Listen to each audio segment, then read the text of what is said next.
There's a version of you that you've never met, and it's the one making most of your decisions. Think about the last time you completely overreacted. Not a normal annoyance, a real overreaction. Your partner left a dish in the sink, and you didn't just get irritated. You got furious. Disproportionately, embarrassingly furious. Over a dish. Or maybe it wasn't a dish. Maybe it was someone cutting you off in traffic, and for 30 full seconds you felt something close to rage at a person you will never see again in your life. Maybe it was a comment from a co-worker, said in passing, that you replayed in your head for the rest of the day. You probably apologized afterward, or at least made an excuse to yourself. You probably said, "I don't know where that came from." But you do know. You just don't want to look at it. Carl Jung had a name for that hidden reaction. He called it the shadow. And he didn't mean something poetic or vague. He meant something very specific. The part of your personality that you've spent your whole life rejecting, hiding, and pretending doesn't exist. Here's the unsettling part. The shadow isn't gone just because you stopped looking at it. It's still there. It's just operating without your permission. Jung believed every person has a side of themselves they consider unacceptable. Too angry, too jealous, too needy, too cruel, too weak. And instead of dealing with that side, most people do the same thing. They bury it. They build a nice, acceptable version of themselves on top of it, and they call that version who I really am.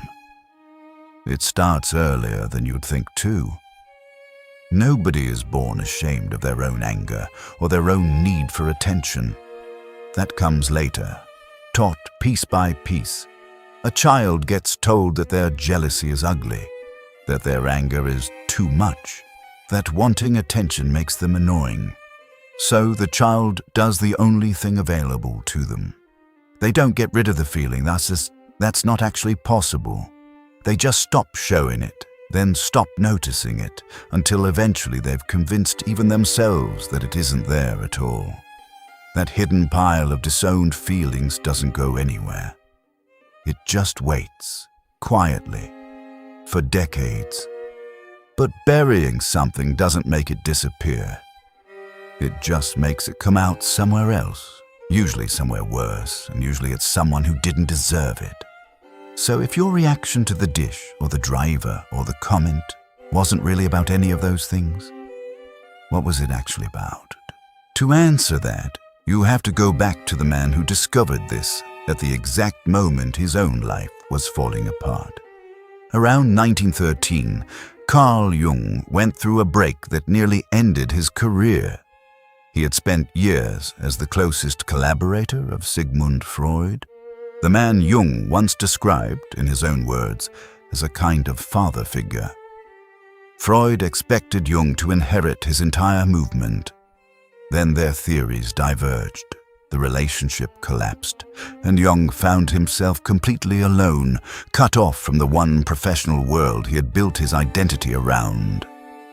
What happened next wasn't a dip in motivation. It was a genuine psychological crisis, one that lasted for years, not weeks. Jung started having waking visions he couldn't explain. He saw Europe drowning in a sea of blood, thousands of bodies floating in the water. The vision was so vivid, so physically real, that he questioned his own sanity. Months later, World War I broke out, and Jung was left wondering whether he had somehow seen it coming, or whether his own mind had simply cracked under the pressure of everything he'd lost. Most people in that position do one of two things. They suppress it and move on, telling no one, hoping it passes on its own. Or they panic and seek to be fixed, to be made normal again as fast as possible by anyone willing to make the discomfort stop. Jung did neither. He turned directly toward the chaos on purpose for years. Every evening he would sit down deliberately and let those dark, frightening images rise to the surface. He didn't fight them. He wrote them down in detail. He drew them. At one point, he started having full conversations with a figure that kept appearing in his mind. A winged old man he came to call Philemon. Jung later said this figure felt, in his own words, real enough to argue with. Not a fantasy he was creating on purpose. A presence he felt he was encountering. His own colleagues were quietly terrified for him. Some of them assumed Jung was experiencing a psychotic break and would never return to functional life.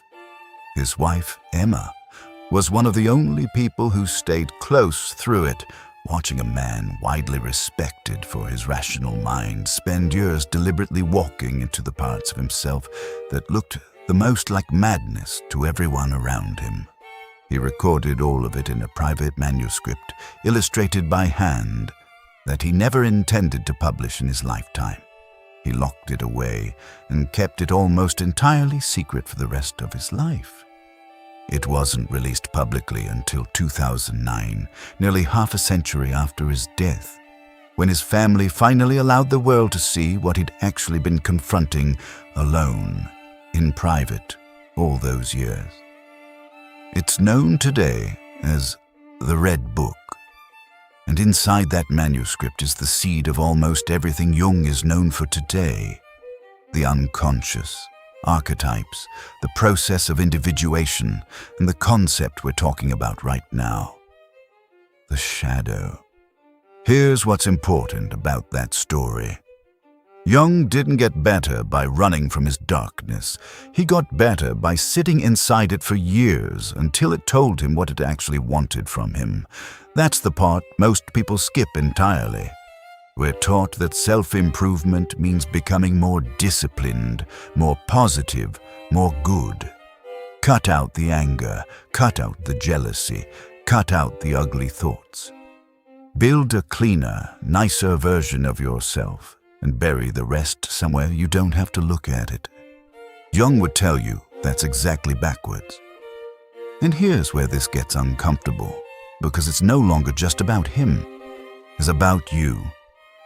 The things you despise most in yourself don't vanish when you suppress them.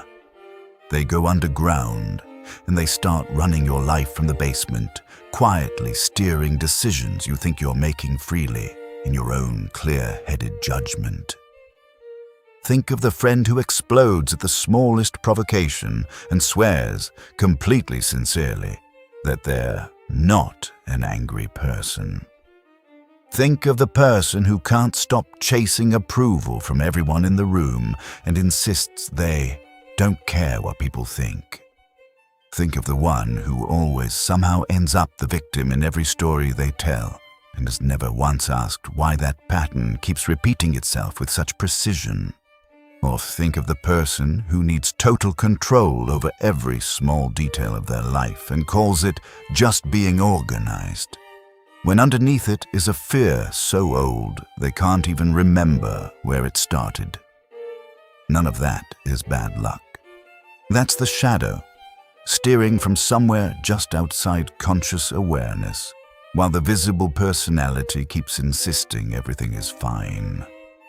Now here's a pattern worth sitting with for a moment, because it's about to get personal. Notice what irritates you the most in other people. Not mild annoyance, genuine, visceral irritation. The co-worker whose arrogance makes your skin crawl, the friend whose neediness makes you want to disappear from the conversation. The stranger online whose selfishness makes you furious enough to type a paragraph you'll never actually send. Jung's claim here is uncomfortable. The things that trigger you the hardest in someone else are almost always things you carry yourself in some form and have refused to acknowledge. You don't get that angry at arrogance unless some part of you fears being arrogant, or secretly wants the confidence that arrogance is faking. You don't get that disgusted by neediness unless some part of you remembers painfully what it felt like to need something badly and not get it. This mechanism has a name, Jung called it projection, and it's the shadow's favorite trick. It's far easier to be furious at someone else's flaw than to admit it might also be yours. If this video helped you, subscribing helps us keep making more like it. Thank you for the support. There's an even sharper version of this worth mentioning, because almost nobody talks about it. Envy. When someone else's success makes you irrationally bitter, not just mildly jealous, but genuinely resentful in a way that surprises even you. That reaction is usually pointing at a desire you've buried so deep you've convinced yourself you don't even want it anymore. You don't feel that strongly about something you've truly let go of. You feel that strongly about something you're still pretending not to want. And here's a twist most people never hear, because it breaks the assumption that the shadow is only made of ugly things. Jung also talked about something he called the golden shadow. The positive traits and talents you've buried just as deeply as the negative ones, because somewhere along the way you decided they weren't allowed either. The confidence you suppressed because you were told it was arrogance. The ambition you buried because you were told it was selfish. The creativity you shut down because someone once made you feel foolish for showing it. That's also sitting in the basement with everything else, and it's often the reason you admire certain people so intensely that it almost hurts to watch them. You're not just envious of them, you're recognizing something in them that belongs to you too. This pattern doesn't stay locked inside individuals either. Jung extended the same idea to entire groups, and this part is genuinely unsettling once you see it. He argued that nations and societies have a collective shadow too, and that one of the most dangerous things a society can do is refuse to acknowledge its own darker impulses, projecting them instead onto an enemy, a scapegoat, an outside group that becomes the container for everything the group refuses to see in itself. Jung wrote specifically about this dynamic in the years surrounding the rise of authoritarian movements in Europe. Watching entire populations disown their own capacity for cruelty by locating it exclusively somewhere else, in someone else. You can see a smaller, everyday version of the exact same mechanism anytime a group of people unites instantly and intensely against one target, convinced that this one person or group represents pure flaw, while everyone doing the condemning gets to feel, briefly, pure and blameless. That feeling of collective certainty is one of the oldest tricks the shadow has. If unprocessed shadow material can move an entire nation, it's not a stretch to admit it's been quietly moving your relationships, your reactions, and your worst arguments too. So let's reframe what you've actually been taught about this, because the standard advice is missing the point entirely. The goal was never to eliminate the shadow. You can't. Jung was explicit about that. There is no surgery that removes the parts of yourself you don't like. The goal is integration, bringing that hidden material into the light, not so it controls you from the dark, but so you finally have a say in what it does. A person who has integrated their anger doesn't become passive. They become someone who can set a boundary clearly without exploding over a dish in the sink. A person who has integrated their jealousy doesn't become indifferent to everyone else's success. They become someone who can name what they actually want instead of quietly attacking the person who already has it. The most grounded, disciplined people you know aren't the ones with no shadow. They're simply the ones who stopped pretending they don't have one. Your dreams, by the way, are one of the main places this material tries to reach you. Jung paid extremely close attention to nightmares specifically, because the figures that frighten you in a dream are very often disowned pieces of yourself, showing up in a form you can't ignore because your waking mind refuses to look at them directly. The monster chasing you isn't always a metaphor for something outside you. Sometimes it's wearing your own face and you simply haven't recognized it yet. So here's how you actually start using this, starting today, in 5 concrete steps. First, the next time you have a reaction that feels too big for the situation, way out of proportion to what just happened, stop and ask one specific question. What did this actually touch?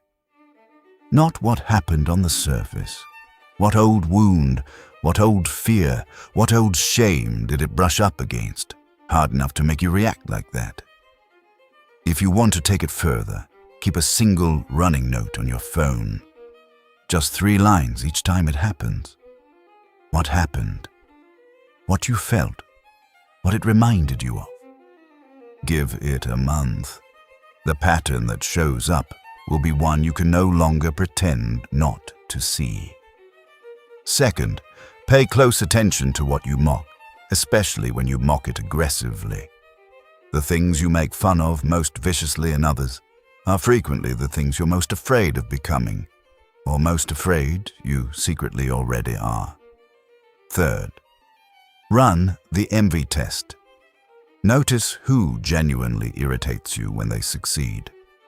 That irritation is rarely about them. It's usually pointing directly at something you want and have talked yourself out of admitting. Fourth, look for your golden shadow, not just your dark one. Ask yourself what you secretly admire in other people to an almost uncomfortable degree. That admiration is often a map of exactly what you've been told, somewhere along the way, that you weren't allowed to want for yourself. Fifth, stop performing the version of yourself that never gets angry, never gets jealous, never wants too much. That version isn't peace. It's just a more polite hiding place, and it's exhausting to maintain for an entire lifetime. You walk out of this video with one job. The next time you overreact, don't just apologize and move on like usual. Actually stop and ask what it was protecting. That single pause is where the real work begins, and it's the difference between repeating the same reaction for the next 20 years and finally understanding it. But here's the deeper problem Jung uncovered, and it's the one we haven't fully opened yet. The shadow doesn't just hide in your reactions. It hides in the people you're drawn to. It's the reason you keep falling for the same kind of person, keep walking into the same kind of conflict, keep recognizing some strange, magnetic familiarity in total strangers you've never actually met before.